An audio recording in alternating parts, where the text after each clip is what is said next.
All right. Well, good evening. Welcome to day two of the Higher Education Finance Symposium for Spring 2024. I am Dr. Anthony Edwards, and I'm the instructor for Higher Education Finance here at Charleston State University. And our first presentation is going to be on finance and academic and student affairs and enrollment management. So go ahead and take it away. All right, good evening, everybody. Our topic is, as Dr. Edwards said, finance and academic affairs and enrollment management.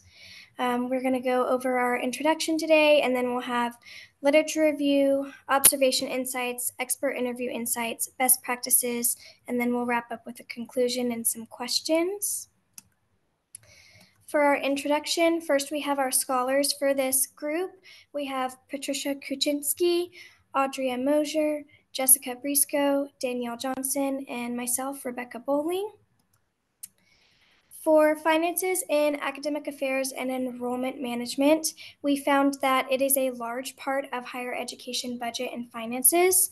There are a lot of revenues and expenditures that are included within these two departments, and some of those revenues and expenditures are tuition and fees, admissions, student activities, career guidance, counseling, and financial aid. These revenues and expenditures will all be observed throughout our presentation with literature reviews, observations, expert interviews, and best practices. So now I'm going to first hand it over to Pat with our literature reviews. Thank you, Rebecca. So I'll be going over some key takeaways from the literature review.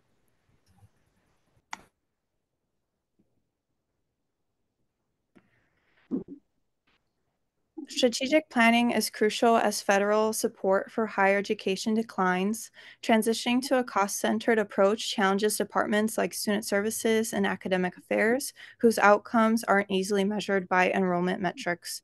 Separate allocations for critical areas like student affairs are essential for student success, despite decreasing government funding and rising tuition rates.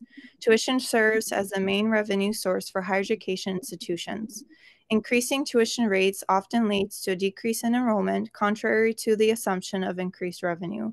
Reduced government funding for state-funded institutions prompts them to raise tuition, impacting enrollment in various operational aspects negatively.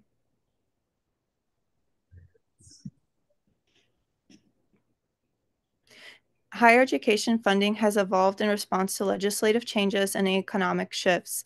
Institutions faced economic challenges in the 1960s, leading to struggles in meeting academic goals. Various funding strategies were adopted, including raising tuition and issuing bonds for construction projects. Legislative changes since the 1990s have resulted in reductions in state budgets for higher education. Despite attempts to stabilize funding, reductions persisted into the 21st century. Institutions have adopted multiple budgeting models to manage finances effectively. Student affairs funding is impacted by state allocations, leading to reductions in program offerings. Student affairs leaders advocate for their departments through student fee increases and fundraising efforts. Expenditures in higher education encompass services for students such as admissions, records, and developmental activities. Spending on student services remained stable from 1980 to 1997, with public institutions allocating about 4.6% of funds. Organizational changes within enrollment management have occurred, affecting decision-making and budget autonomy. Despite state budget challenges, student affairs units have maintained expenditure levels facing resource competition. Strategies to address financial challenges include cost-centered and responsibility-centered budgeting approaches. Responsibility-centered budgeting allows units to manage budgets independently, tailoring services to student needs. Auxiliary budgets cover operational and capital expenses through revenue-generated auxiliary services, supporting the institution's overall mission. Enrollment management oversees essential functions like financial aid, recruitment, admissions, and career planning. Enrollment managers shape policies on fees, tuition, and financial aid to enhance net revenues. Projections provided by enrollment management are vital for institutional budget planning. Effective marketing strategies are crucial for attracting prospective students and increasing enrollment. Enrollment management professionals need fluency in budget models and marketplace trends to inform budgeting processes effectively. Next, we have observation insights. Thanks, Pat.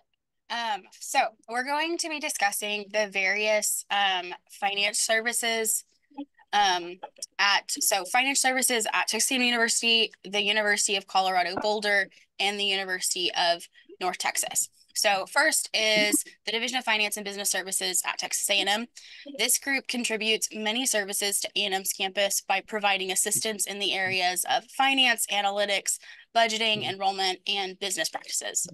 The division also assists the campus staff with creating, improving, and implementing financial and business processes. This can include department budgets. The division assists with the entire campus with budget and operational support. Members of this finance unit will often meet monthly with department heads to go over their department budgets to make sure everything is staying on track.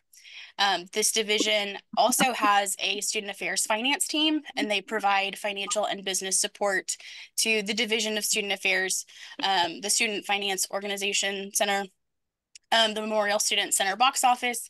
The Student Affairs Finance team supports its constituents with budgeting, financial operations, strategic planning, and account management. Students are assisted via the Student Org Finance Office. Student leaders will need support to create and manage their organizational budgets. And so this group is available to help these students continue to provide ways for the student body to feel connected, included outside of the classroom. Overall, this group provides great support for students and staff within the Division of Student Affairs. So next is the Student Affairs Finance team at CU Boulder.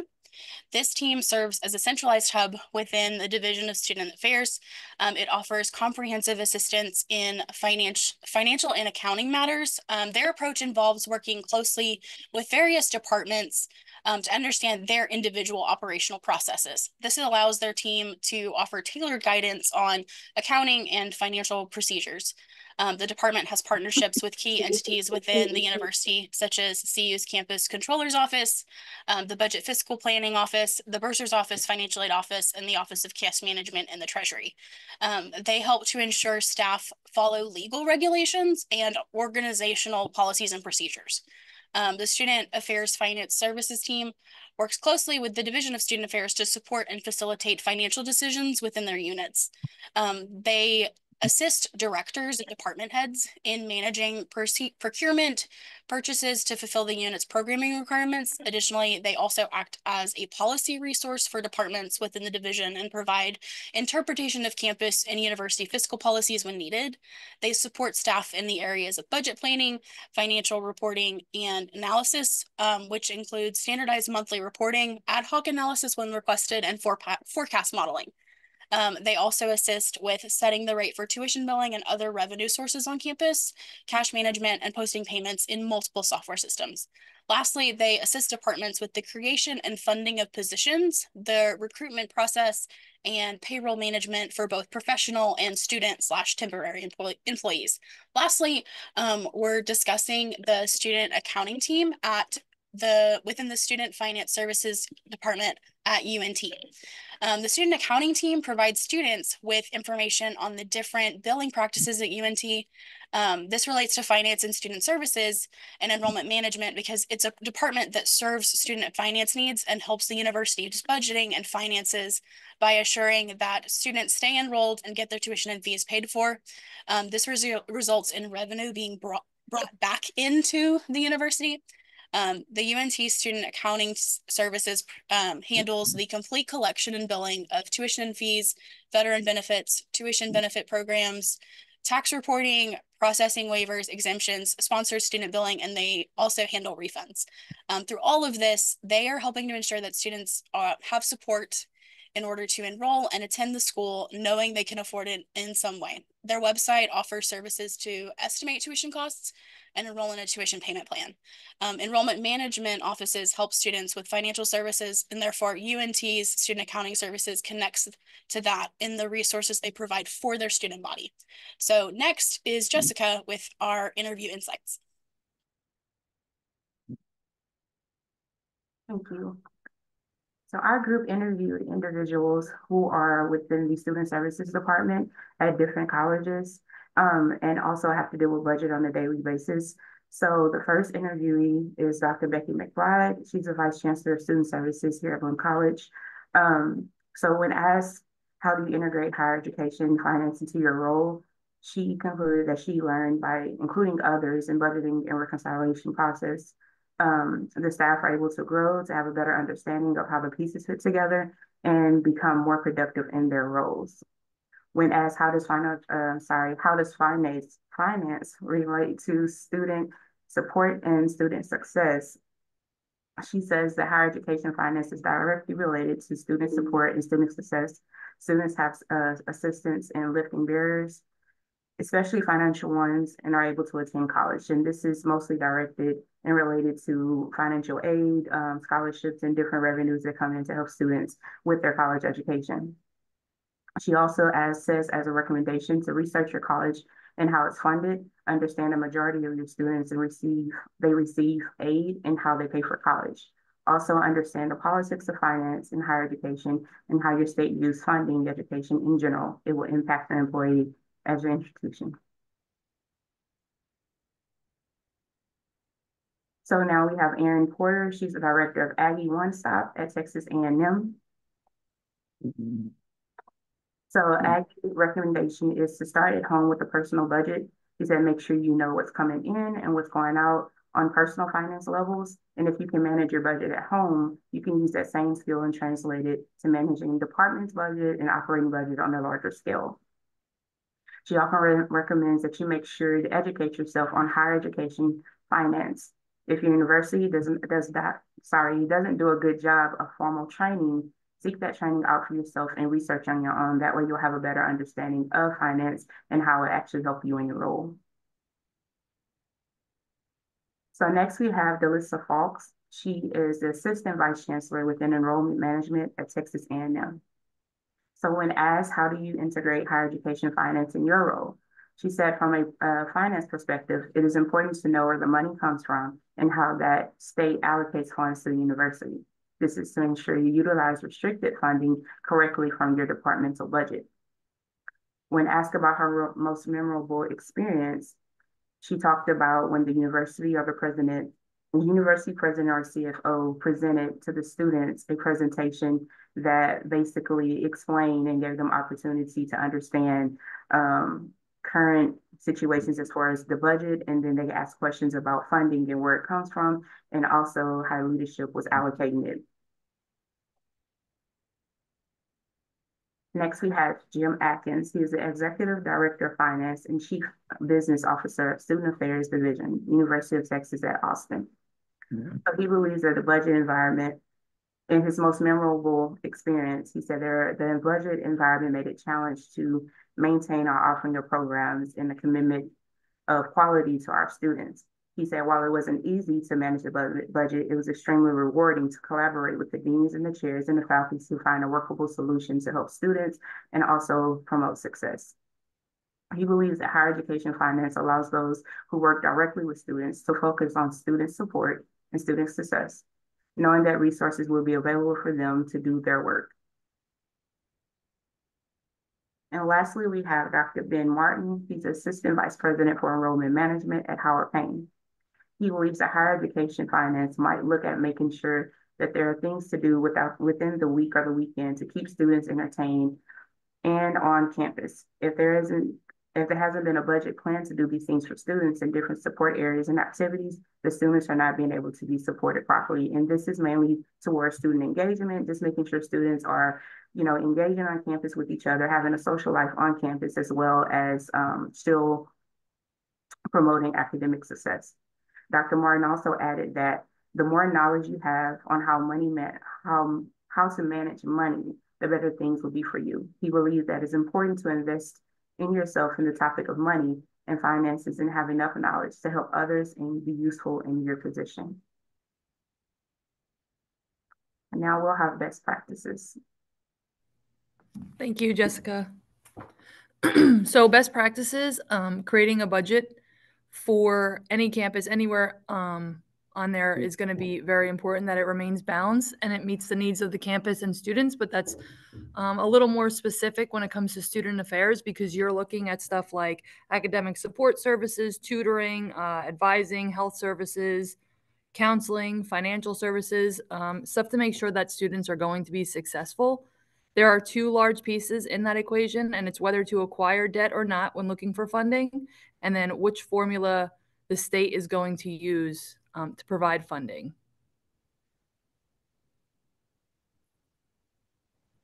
So the first part would be without debt. This is mostly for smaller projects, like if we need, or if an institution needs more funding for services such as tutoring, mental health, maybe dating, counseling, stuff like that for relationships.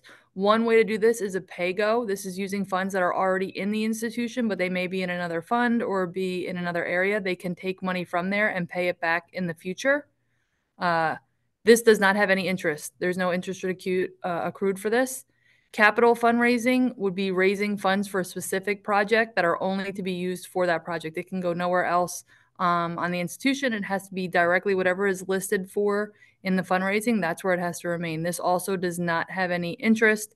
It's voted on who they're going to receive funding from, and they receive that fund, and that's what it's used for.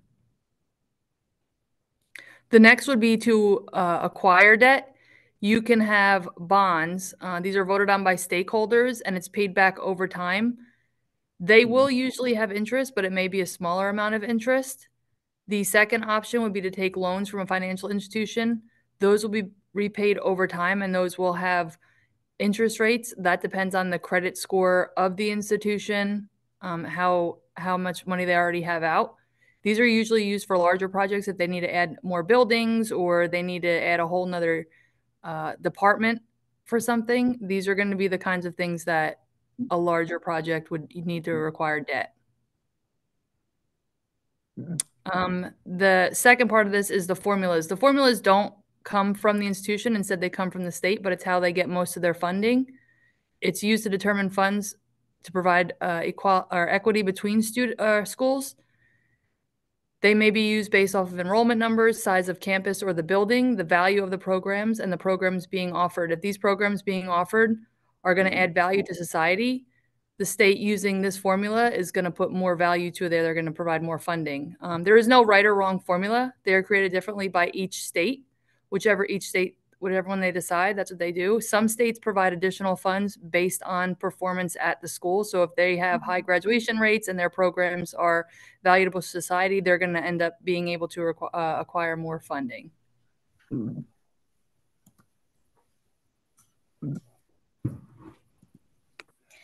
Okay, so what we have from everything we've researched through finances in academic affairs and enrollment management is that those two departments have a big impact on the finances of an institution.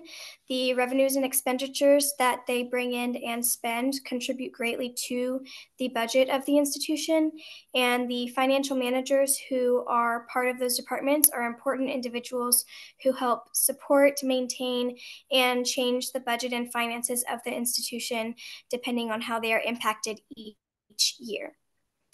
And now we'll take questions.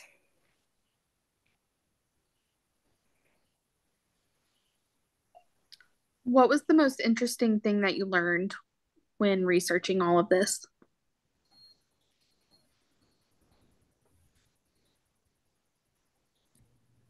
I would say for me, when researching all this, I actually was under the full assumption that most of the funding came from tuition and fees, and then learning how much the states actually provide to the schools. That was definitely something I was surprised to learn. And then how they use their formulas, that they're not all uniform throughout every state. Yeah, I would agree with Danielle. I think tuition and fees are a large part of revenue, but there's a lot of other little places that revenue comes from. And I was surprised to also see all the different areas that revenues come from besides the tuition and fees. I think the thing that surprised me the most was specifically where funding came from my department. I had the opportunity to interview my director and her direct boss, the AVP. And so our our department funding largely comes from a specific fee at our institution. It's the university advancement fee. And so that's where, that's where like our salaries come from. That's where a lot of our operational funding come from. And so I thought it was really interesting to learn just more about what that entails at the department head level in spending those funding correctly with those funds have restrictions because they're brought in by tuition and fees and student payments. And so it was just interesting to learn where the money comes from and how we have to spend it certain ways.